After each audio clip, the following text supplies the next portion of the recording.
Today I'm going to be talking about one of the best games in the Castlevania series, and my personal favourite, Super Castlevania IV.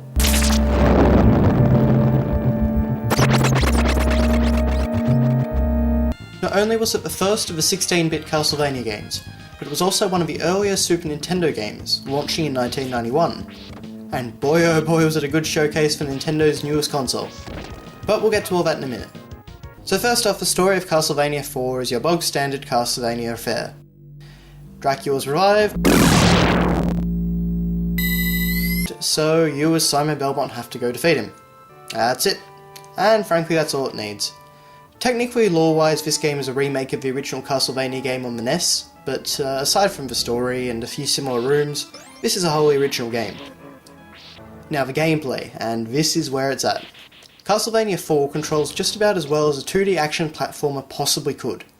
Movement is incredibly tight, you can change your direction mid-jump, you can duck walk, you can jump onto stairs, and most importantly of all, you can whip in all 8 directions. Yes, up, down, left, right, and diagonally. This means that unlike the NES trilogy of Castlevania games, you no longer suffer cheap deaths at the hands of impossible to hit enemies.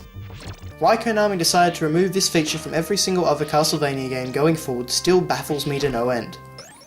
If you hold down the attack button, you can just kind of throw your whip around.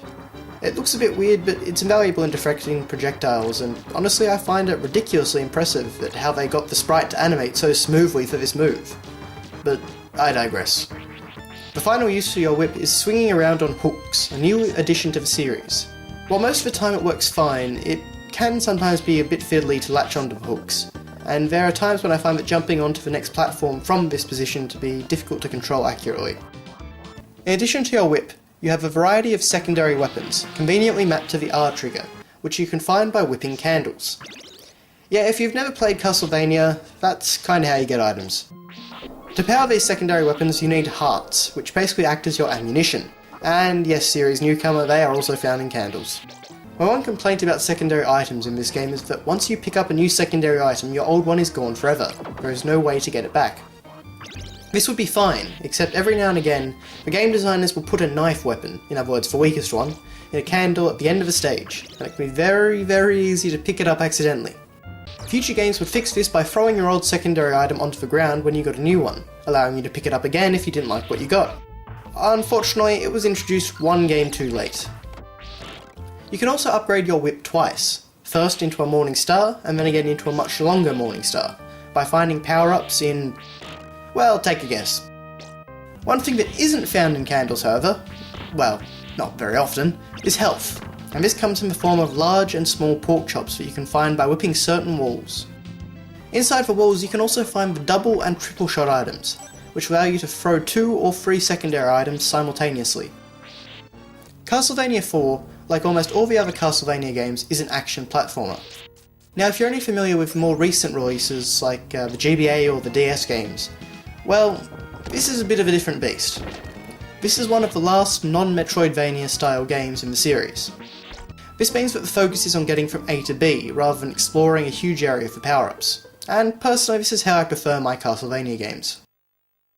Now even though the progression is simple, Dracula doesn't make things easy for you. A huge slew of undead baddies and deadly traps await the player. However, and this is the big difference from the NES games, things don't feel cheap. When I die, I have usually screwed up. The game wasn't simply being a masochist. I mean, yes, this isn't always the case, but maybe 8 times out of 10 the challenge is fair. And it ramps up in small intervals across the game's 11 levels, meaning that you never feel like the game has suddenly jumped up in difficulty. Considering how devilish the designers at Konami could be during this era, I think this shows great restraint and excellent design work. And if you want a bigger challenge, there is an alternate hard mode that you unlock after completing the game, so they really covered all bases with this one. One last thing to note is that as this game was released early in the Super Nintendo's lifespan, save batteries were still very costly additions, and as such you cannot save your game in Super Castlevania IV. However, there is a password system that allows you to access any of the levels fairly easily. You can even go straight to Dracula. And unlike a lot of password systems, this one uses a simple combination of blank spaces and pictures. No 16-letter passwords required on the Super Nintendo. Now on to the presentation of the game. Graphically speaking, Super Castlevania IV did some amazing work with the 16-bit hardware. While there are some more blatant examples, like switching between the foreground and background in Stage 1, and the Mode 7 using rotating room in Stage 4, I find myself impressed at all the little details that can be found in the environment. Things like the bats that fly out of the skull rock in the background of Stage 1, the gold pieces which fly out when you step on a treasure chest in Stage 9, or the way the waterfalls cascade over the screen in Stage 3. Artistically, everything has this gothic style to it that, in my opinion, fits the game perfectly, and demonstrates that you don't need to forsake colour to make your game look dark. And then you have the details in the character sprites. Simon's sprite is just amazing. There are 7 frames of animation in his walking animation alone, compared to his 3 on the NES. The same amount of lavish detail is applied to his enemies as well, many of which take inspiration from classic Hammer horror films, and all of which look unique and have their own variety of cool animations. Even minor enemies like the crows have their own animations, bursting into feathers that slowly float down the screen when they die. Sound-wise, just about every effect feels right.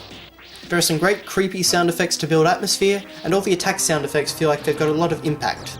The fully upgraded whip sound effect is especially satisfying, which is good because it's one you'll be hearing the most. And then there's the music, and this right here is what it's all about. While there are fewer energetic compositions than in previous games, Castlevania IV's score is an absolute perfect fit for the environments.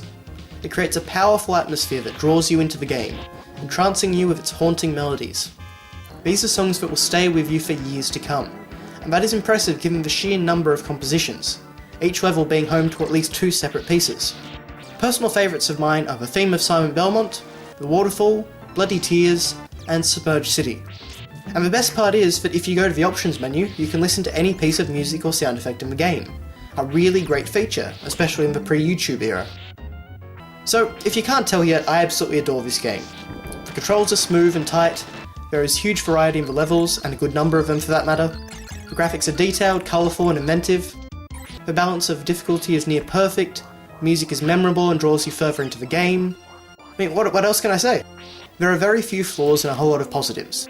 If you're interested in checking out the classic Castlevania games, this is the game I would recommend you play first, mainly due to it being one of the easier games in the series. But regardless, if you like action platformers, Hammer horror, or just really good games, pick this one up, either off eBay or on the Wii's Virtual Console. You won't regret it.